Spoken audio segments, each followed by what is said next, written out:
A very good morning to all of you. Once again, I am here with another video which is very informative and interesting also. Students, basically we are continuing the chapter 6, Attitude and Social Cognition. And we had already covered the attitude part, the concept of attitude, the attitude formation, attitude change, the theories of attitude change, and the new concept which is the prejudice, stereotype, schemas. ठीक है, ये सब सारे topics हम already cover up कर चुके हैं in previous few videos. And in just previous video we had discussing the impression formation, the halo effect, recency effect, and the एक और जो इफेक्ट था, ठीक है, basically the recency effect, primacy effect, recency effect, and the halo effect, and the concept of impression formation. And today we are going to discuss the attribution and the related phenomena, the related subtopics. So today we are continuing the topic impression formation and attribution.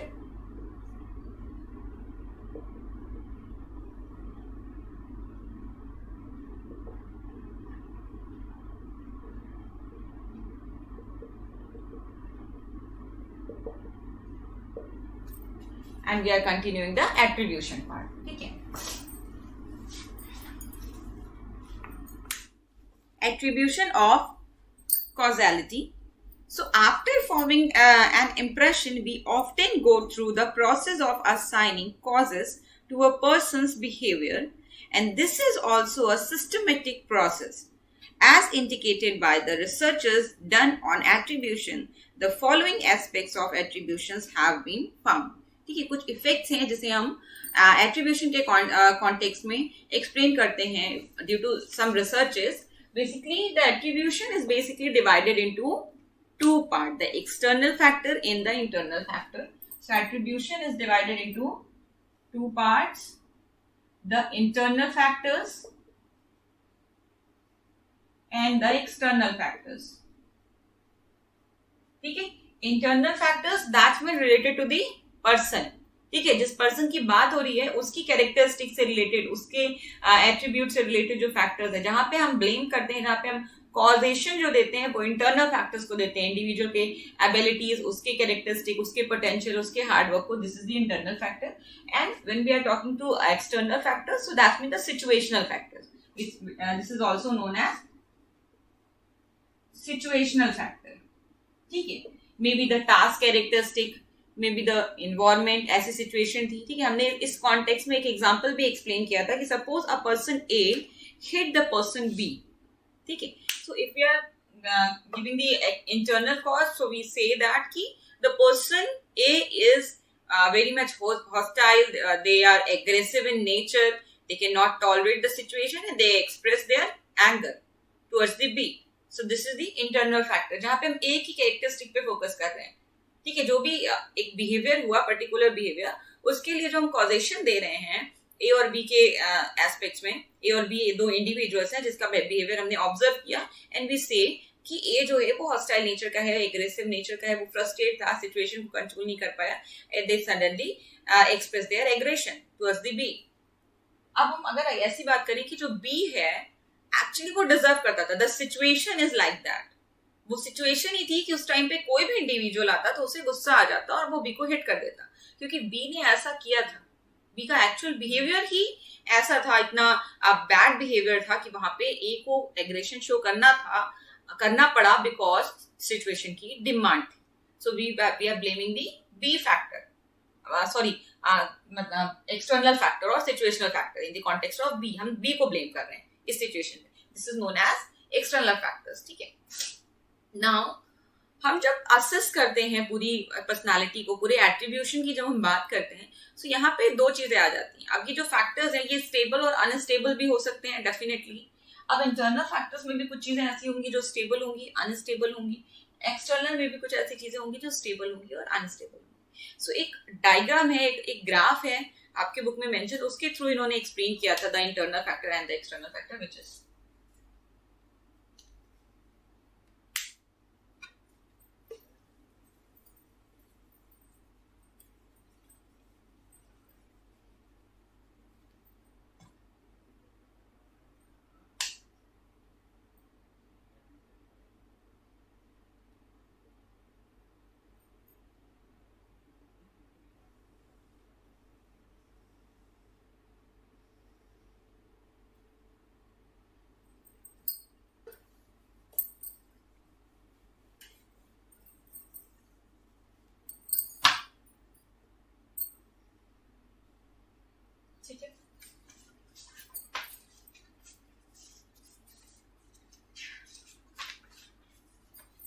So suppose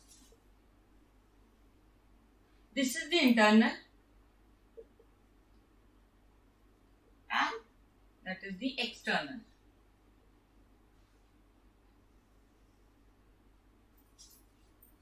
Stable factors, unstable factor. ठीक है. अब suppose internal में क्या हो सकता है, stable factor में हमारी एबिलिटीज और एक्सटर्नल में फेट. फेट और you can say the destiny, जैसे हम कहते हैं ना कि ये चीज इसलिए हुआ क्योंकि किस्मत में था, होना ही था. So this is the fate. Now unstable में एफर्ट और हार्डवर्क जो कि इंक्रीज और डिक्रीज हो सकता है सिचुएशन के अकॉर्डिंग.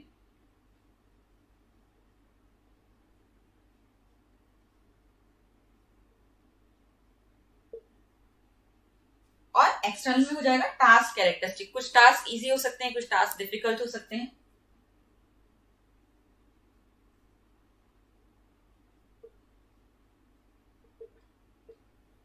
ठीक है. सो this is the task characteristics. तो इसके बेसिस पे एक्सप्लेन किया गया कि किस तरह से हमारे बिहेवियर में जब हम एट्रीब्यूशन देते हैं, सो इस चार्ट की बेसिस पे हमारा पूरा एट्रीब्यूशन फिक्स्ड होता है. इसी कॉन्टेक्स्ट में दो इंपॉर्टेंट टर्म्स यूज किए गए हैं, the fundamental attribution error and observer and actor effect, या क्या कह सकते हैं एक्टर ऑब्जर्वर इफेक्ट. ठीक है. सो ये जो दो कॉन्सेप्ट है ये एक्सप्लेन किए गए इस कॉन्टेक्स्ट के बेसिस पे.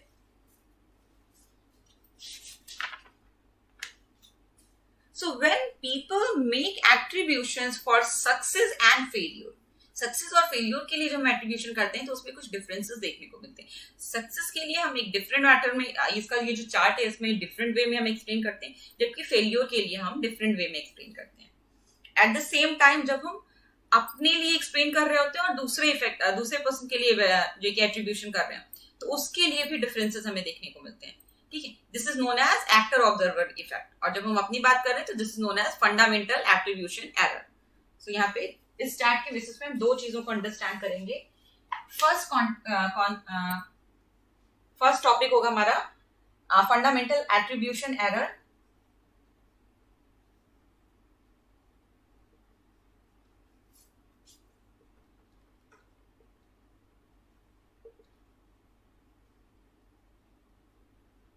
ठीक है. And second is actor observer effect.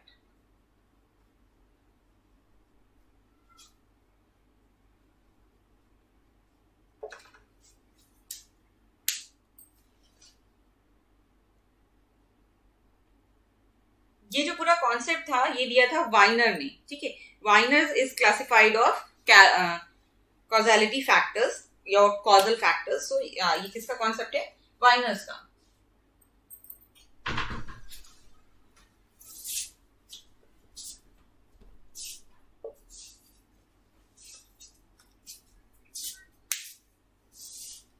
So when people make attribution for success and failure, the causes they give can be classified into internal or external factors and also into stable or unstable factor. And Weiner suggested a classification which is shown in this figure, and stable factors refers to those causes that do not change with time, while unstable factors are those that do change. ठीक है. जो stable factor होंगे ये time के साथ नहीं change होंगे, they cannot change according to time, and they are stable. And the unstable factor, that means that according to demand of the situation, according to time period, they definitely changed. So that's why this is known as unstable. And in making attribution, there is an overall tendency for people to give greater weightage to internal factors or dispositional factors than to external or situational factors. ठीक है. यहाँ पे एक attribution error देखने को मिलता है which is known as fundamental attribution error. ठीक है.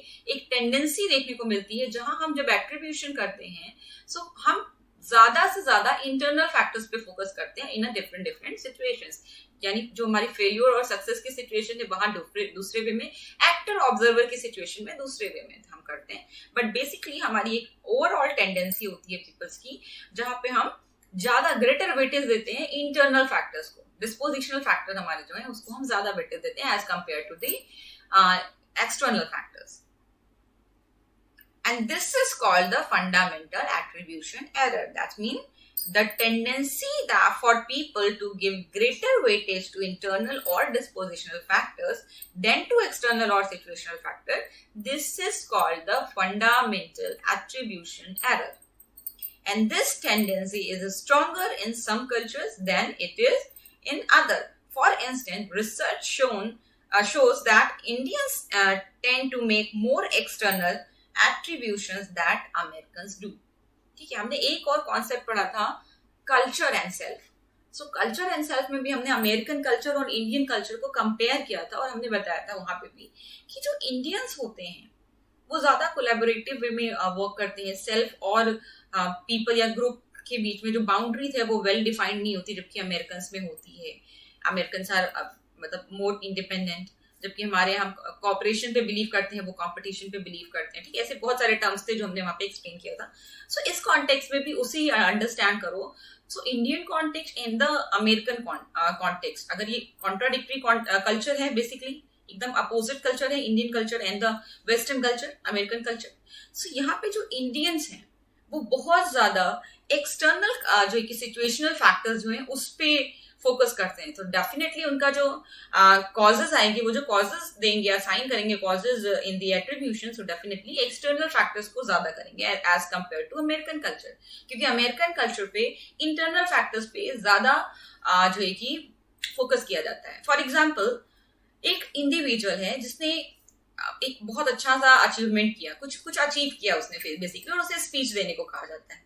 ठीक है, आप अवार्ड फंक्शंस भी अगर देखते होगे तो आप देखते होगे कि हमेशा वो लोग जो एट्रीब्यूशन देते हैं, this is all about our fans या हमारे पेरेंट्स जो हैं उनकी वजह से ये हुआ, या मतलब जो भी उनसे उनके सीनियर्स हैं उनके, अगर कोई बच्चा है अगर अच्छा परफॉर्म कर रहा है, सपोज आईएएस निकाल रहा है, सो कॉजेज वो क्या देगा कि दिस इज ओनली माई, मतलब मेरे पेरेंट्स का विश है, मतलब दुआएं हैं उनकी, और कह सकते हैं कि हमारे टीचर्स का एफर्ट है। ठीक है, तो इस तरह से वो किसको कॉजेज दे रहा है?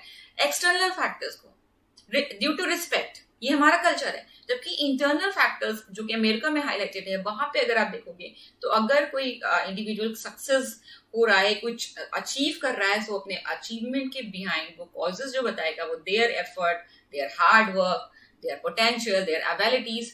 मैं डिजर्व करता हूँ क्योंकि मेरे अंदर पोटेंशियल है, आई एम दी बेस्ट, मैंने एफर्ट किया, I achieve this only because of me, my hard work is behind it. ठीक है, सो डेफिनेटली वो इंटरनल फैक्टर्स को, अपने को क्रेडिट देता है, जबकि इंडियन कल्चर जो है वहां पे हम एक्सटर्नल फैक्टर्स को क्रेडिट करते हैं। भगवान की मर्जी थी तो हमने ये अचीव कर लिया। ठीक है, ड्यू टू गॉड ग्रेस। ठीक है, सो ये जो चीजें हैं ये एट्रीब्यूशन में कल्चर का चेंजेस देखने को मिलता है। मतलब इंडियन कल्चर में दूसरे वे में, एक्सटर्नल कल्चर में दूसरे वे में। इंडियन कल्चर में हम किस पे फोकस कर रहे हैं? एक्सटर्नल फैक्टर्स पे, जबकि अमेरिकन कल्चर जो है, वेस्टर्न कल्चर जो है, वहां पे हम इंटरनल फैक्टर्स पे ज्यादा फोकस कर रहे हैं। ठीक है, तो ये देखा गया स्टडीज के थ्रू। Then there is a difference between the attribution made for success and the attribution made for failure. At the same time कुछ रिसर्चेस हुई, कुछ स्टडीज हुई, उसके थ्रू ये भी एक फैक्ट सामने आया, एक फैक्ट हाईलाइटेड हुआ कि जब हम फेल्यूर का एट्रीब्यूशन करते हैं तो in the different manner, and success का जब हम एट्रीब्यूशन करते हैं तो दूसरे वे में करते हैं।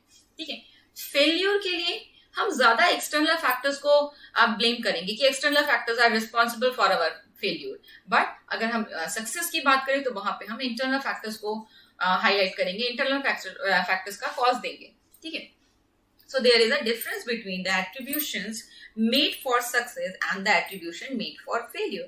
In general, people attribute success to internal factors such as their ability or hard work, and they attribute failure to external factors such as bad luck, the difficulty of the task and so on.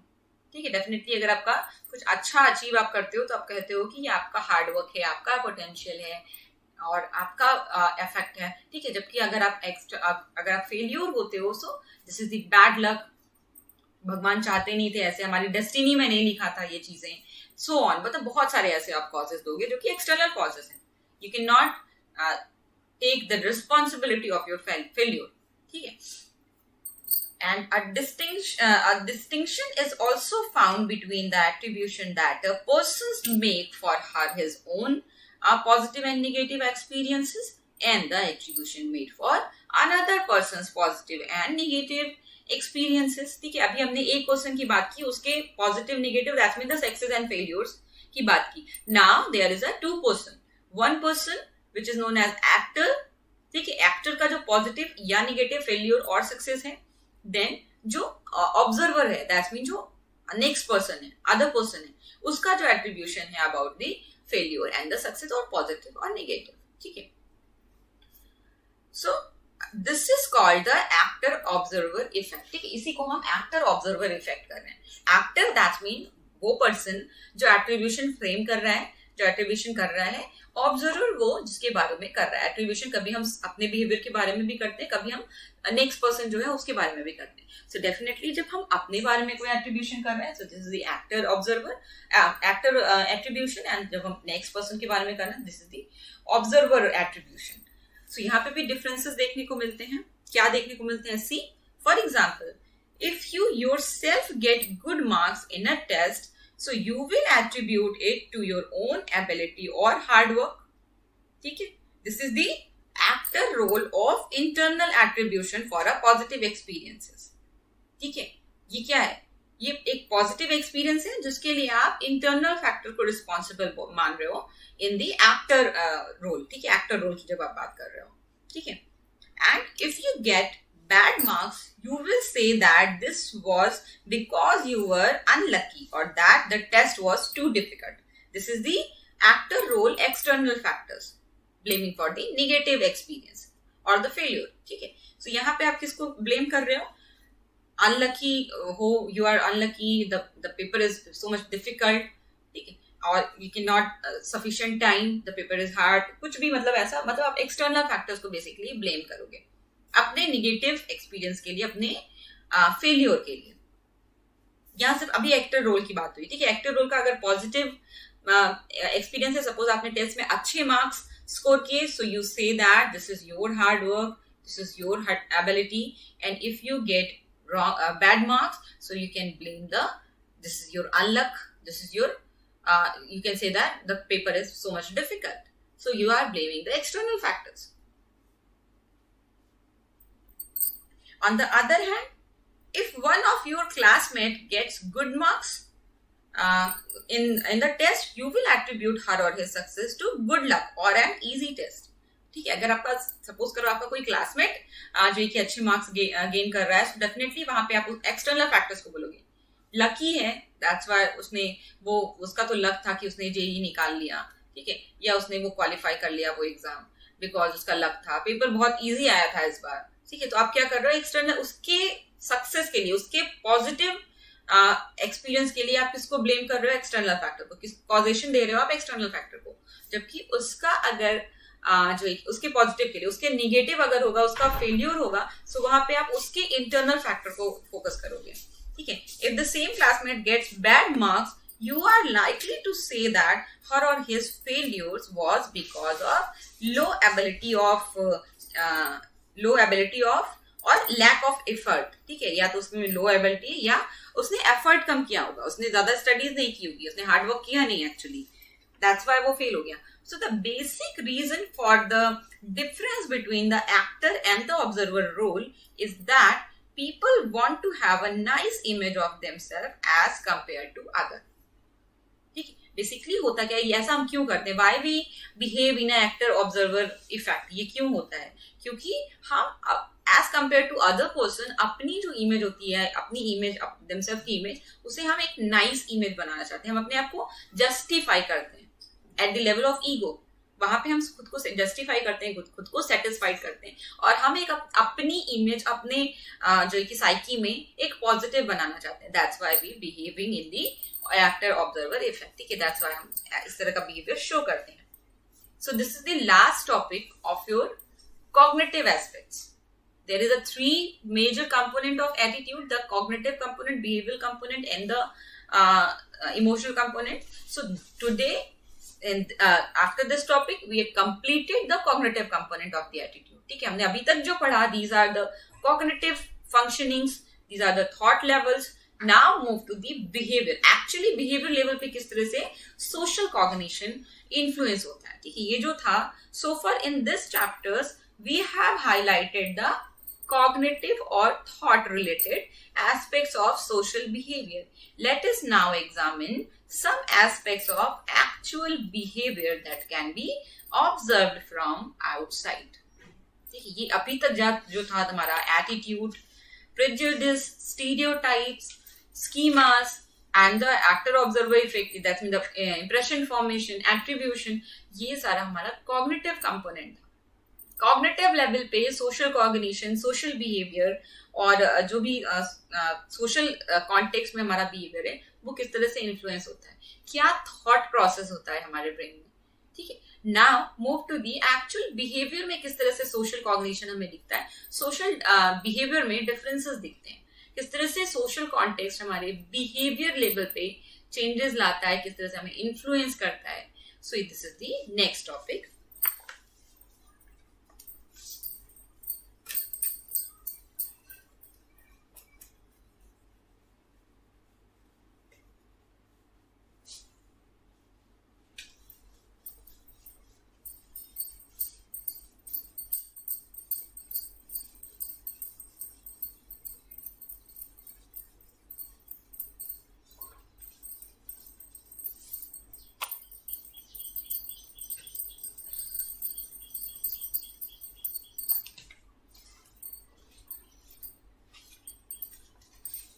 So our next topic is behaviors in the presence of others.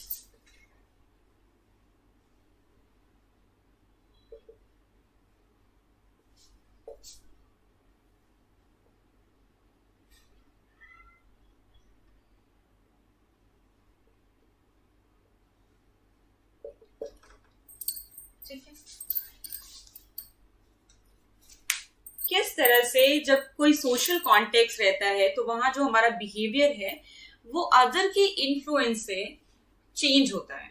Basically हमारा जो behaviour है वो हम naturally अगर हम alone रहते हैं तो किस तरह से करते हैं, और अगर हम ये फील करते हैं कि कोई हमें ऑब्जर्व कर रहा है, हमारे बिहेवियर को इवेलुएट किया जाएगा, जज किया जाएगा, तो हमारा बिहेवियर किस तरह का होता है. सो डेफिनेटली इन दोनों चीजों में एक तरह का डिफरेंस देखने को मिलता है. So see how we behave in a presence of other.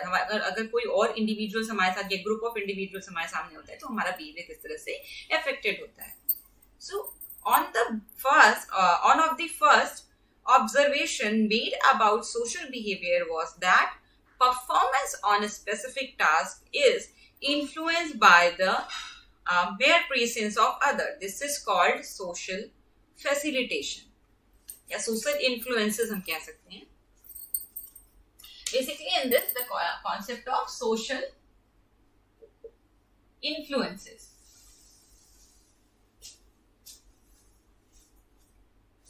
So the facilitation or inhibition.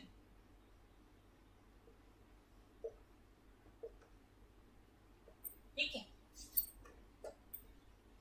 The social facilitation and the social inhibitions.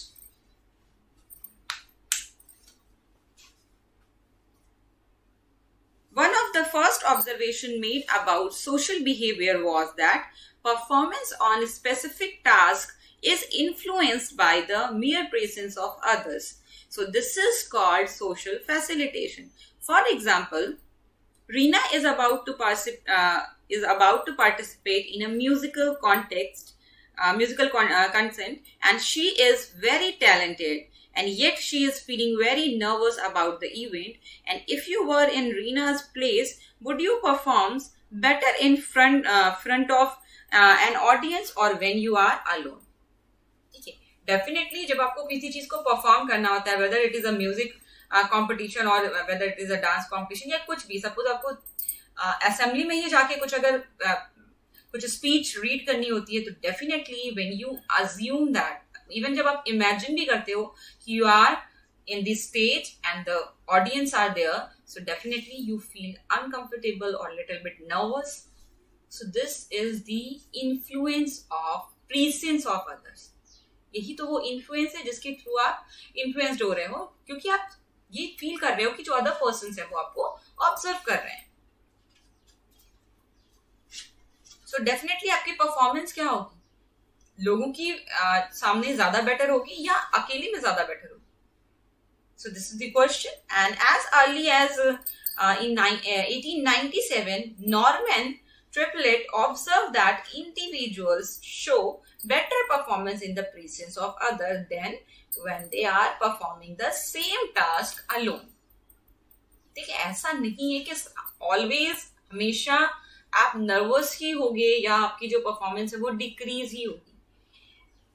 Norman ने 1897 जो स्टडी की,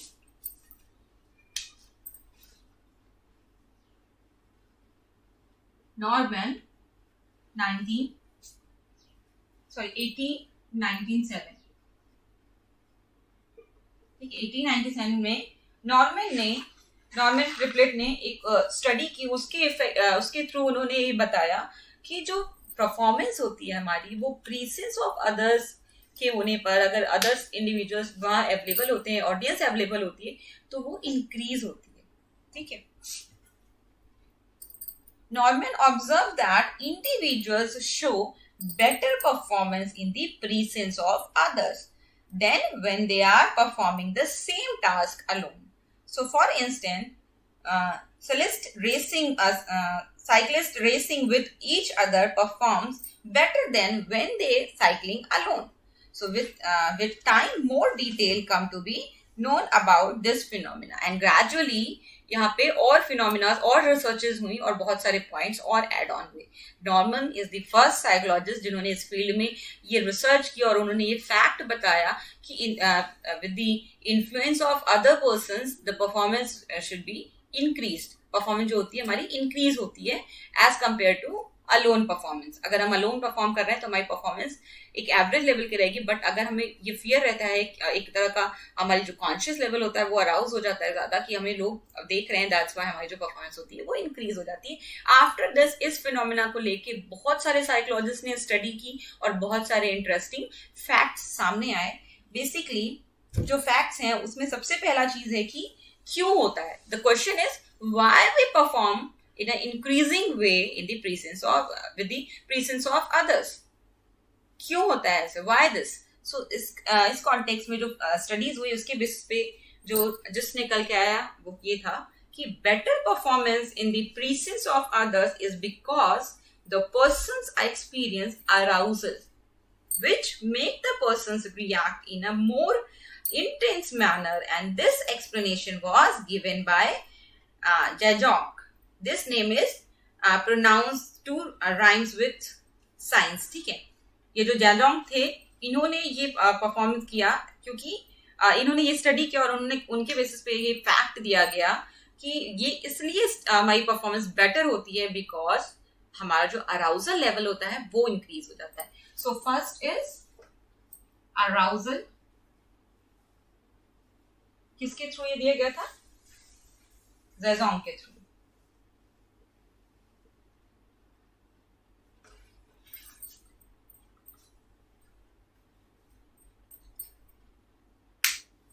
So, होता क्या है कि when we feel that कि हमारे सामने बहुत ऑडियंस है, बहुत सारे इंडिविजुअल्स हैं जो हमें इवेलुएट करेंगे, हमारे इवेल्युएशन का पॉइंट होता है, हमें लगता है कि हमारी परफॉर्मेंस को ऑब्जर्व किया जा रहा है, उसे इवेलुएट किया जा रहा है, तो डेफिनेटली हमारा जो अराउजल लेवल होता है, कॉन्शियस लेवल होता है, वो हाई हो जाता है. हम ज्यादा ध्यान से, ज्यादा कॉन्सेंट्रेशन के साथ, ज्यादा प्रैक्टिस के साथ वो टास्क परफॉर्म करते हैं, बहुत ज्यादा एफर्ट करते हैं, बहुत ज्यादा प्रैक्टिस करते हैं, हमारा हार्ड वर्क इंक्रीज हो जाता है. ऑनेस्टली हम उस वर्क के लिए डेडिकेटेड होते हैं, ज्यादा हार्ड वर्क करते हैं, एंड अल्टीमेटली हमारी जो परफॉर्मेंस होती है वो इंक्रीज हो जाती है बिकॉज हमारा अराउजल लेवल इंक्रीज हो जाता है. हम ज्यादा अवेयर हो जाते हैं.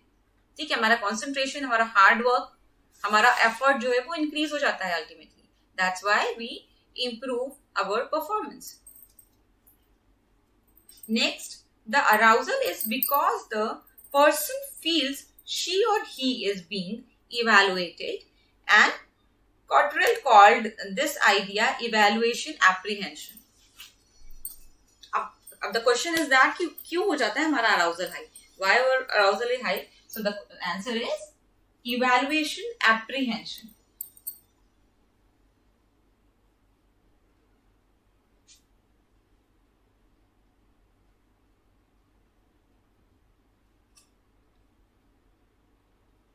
ठीक है, इवैल्यूएशन एप्रीहेंशन. अब इससे किसने बताया था? कंट्रोल. कंट्रोल ने दिया था ये concept, evaluation apprehension. The arousal is because the person feels she or he is being evaluated, and Cottrell called this idea evaluation apprehension. The person will be praised if the performance is good, is rewarded, or criticized if it is bad. That's mean the punishment. So we wish to get praise and avoid criticism, and therefore we try to perform well and avoid mistakes. ठीक है, evaluation that mean positive or negative, praise and punishment you can say, और या हम कह सकते हैं कि positive और नेगेटिव वे में एक तरह का इवैल्यूएशन होता है. हमें जज किया जाता है. अगर हमारी परफॉर्मेंस अच्छी होगी, गुड होगी, तो हमारी तारीफ की जाएगी, हमें अप्रेज किया जाएगा, अप्रिशिएट किया जाएगा. और अगर एट द अदर हैंड अगर हमारी परफॉर्मेंस पुअर लेवल की होगी, अच्छी नहीं होगी, सो डेफिनेटली हमें क्रिटिसाइज किया जाएगा. सो ये चीजें हमारे ब्रेन में होती हैं, और दैट्स वाई हमारा जो इवैल्यूएशन का पॉइंट होता है, हमारा अराउजल इसलिए हाई होता है क्योंकि हम फील करते हैं कि हमारा इवैल्यूएशन किया जाएगा.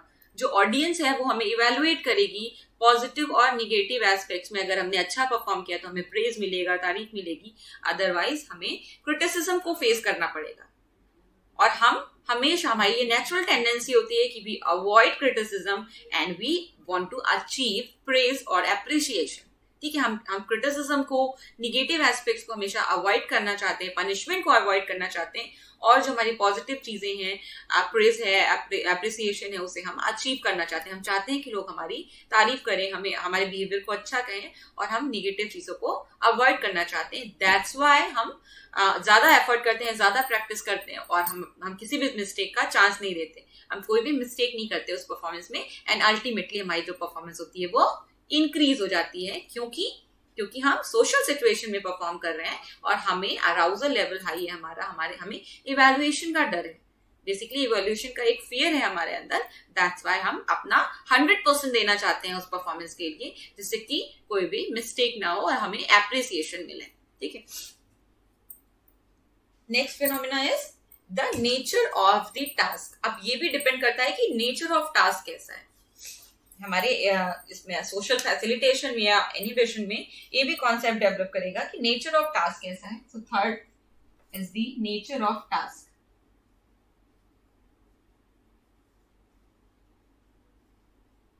नेचर ऑफ टास्क क्या है?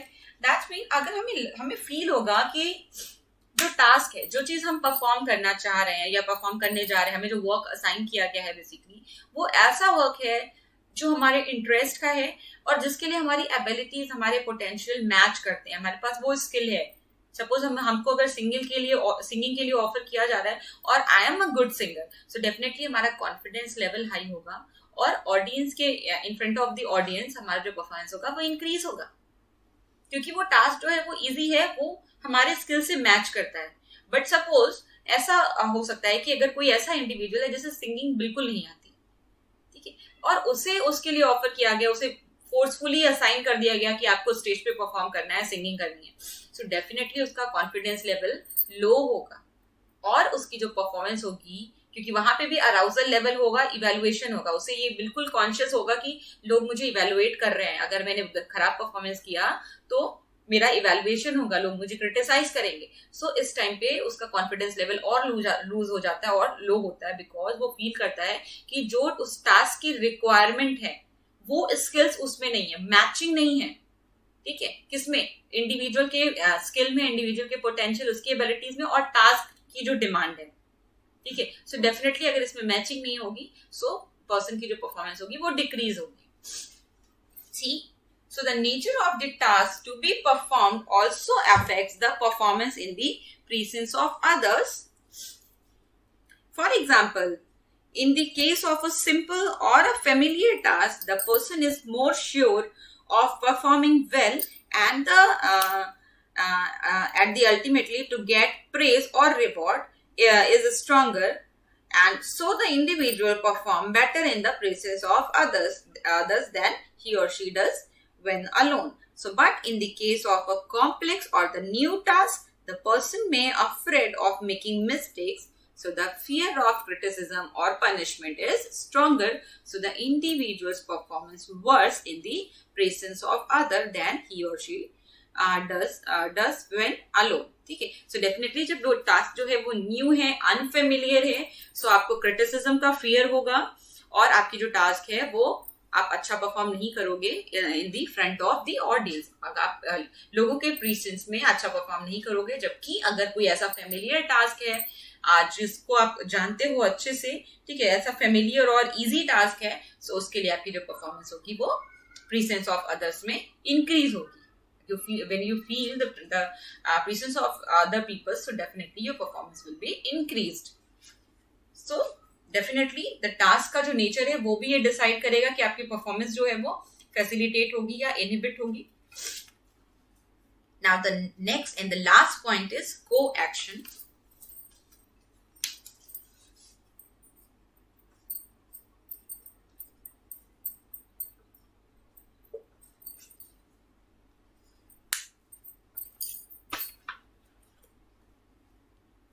So if the others present are also performing the same task, this is called a situation of co-action. And in this situation, there is a social comparison and competition. Once again, when the task is simple or a familiar one, performance is better under co-action than when the presence is alone. Person is alone. ठीक है. सो यहाँ पे को action का phenomena ये है कि वो जो टास्क आप परफॉर्म कर रहे हैं, जिसकी बेसिस पे आपका अराउजल लेवल हाई है, आपको इवैल्यूएशन एप्रीहेंशन का फियर है, वो टास्क अगर अदर इंडिविजुअल्स भी परफॉर्म कर रहे हैं, there is a competition, suppose there is a competition, so definitely आपको सिर्फ ये नहीं रहेगा कि आपकी परफॉर्मेंस इवेल्युएट की जाएगी. एट द सेम टाइम आपको ये भी फियर रहेगा कि सिर्फ मेरी परफॉर्मेंस इवेल्युएट नहीं किया जाएगी, इवन मेरी परफॉर्मेंस को कंपेयर भी किया जाएगा with the other persons performance. ठीक है. आपकी जो परफॉर्मेंस है उसके साथ अदर पर्सन्स की परफॉर्मेंस को आपकी परफॉर्मेंस के साथ कंपेयर किया जाएगा. एट द सेम टाइम आपको एक कॉम्पिटिशन वाली फीलिंग आ जाएगी, कंपैरिजन और कॉम्पिटिशन की फीलिंग होगी. आपको डेफिनेटली ये भी आपके ब्रेन में होगा अराउजल के साथ साथ कि मुझे अदर इंडिविजुअल्स, अदर कैंडिडेट से ज्यादा अच्छा परफॉर्म करना है. ठीक है. सो डेफिनेटली को एक्शन में अगर अगेन यहाँ पे भी यही फिनोमेना अप्लाई होगा नेचर ऑफ टास्क का. अगर वो टास्क फेमिलियर है, इजी है, सिंपल है, सो डेफिनेटली आपकी परफॉर्मेंस फैसिलिटेट होगी, आपकी परफॉर्मेंस इंक्रीज होगी. And if the task is difficult, if the task is unfamiliar, so definitely आपकी परफॉर्मेंस डिक्रीज होगी और आप बहुत ही बैड परफॉर्म करोगे, बिकॉज यू फील कि आपका जो परफॉर्मेंस है वो कंपेयर किया जा रहा है. ठीक है. दिस इज अ कॉम्पिटिशन, आपका कंपैरिजन हो रहा है अदर कैंडिडेट्स के साथ. सो वहां पे आपका जो टास्क है वो डिक्रीज हो जाएगा, टास्क का जो परफॉर्मेंस होगा. In short, task performance can be facilitate and improved or inhibited and worsed by the presence of others. So many other kind of social influences have been noticed. For example, if we are working together in a group, the larger the group, the less effort each member puts in, and this phenomena is called social looping. ठीक है. ये तो एक phenomena था हमारा social influences का, जिसमें social facilitation and social inhibition का कॉन्सेप्ट था, जिसमें ये 4 फैक्टर्स थे जो ये रोल प्ले कर रहे थे, जैसे कि arousal, evaluation, nature of task and coaction. ठीक है. नेक्स्ट एक और सोशल बिहेवियर हो सकता है which is known as social loafing. Now move to the concept of social loafing. भाई वो होता क्या है?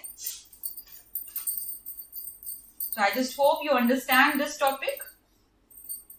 The social behavior, in the context of social behavior, the term is social facilitation or the social Inhibition, that means the presence of others, या तो आपके performance आपकी जो है कि किसी भी टास्क के बिहेवियर को इंक्रीज करेंगे या उसे डिक्रीज करेंगे। क्या क्या सिचुएशंस हो सकती है, कब ये फैसिलिटेट करेंगे, कब ये इनहिबिट करेंगे। You understand all the things. And now move to the next topic which is social loafing, which is again a very interesting topic, and sometimes this is very easy also for some students. Social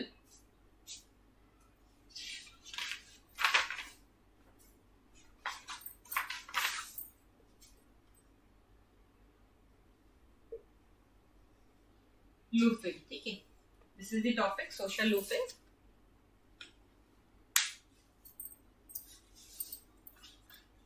So this phenomena is called social looping based on diffusion of responsibility.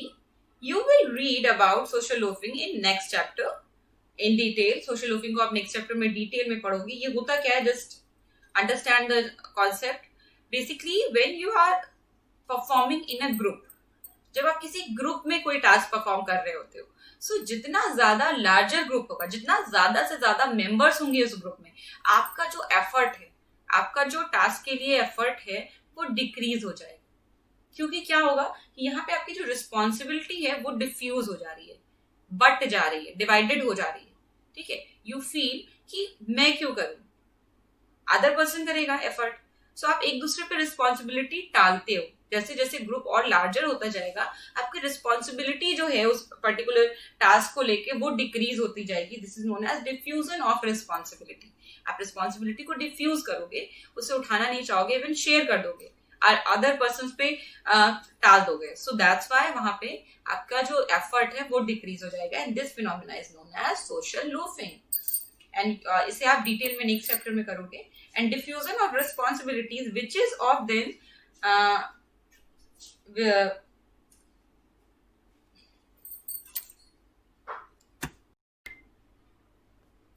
so this is all about today, the social loop, the concept of social looping. So in this video we understand the concept of social facilitation and the social looping. Okay students, we will continue in the next class. Thank you so much.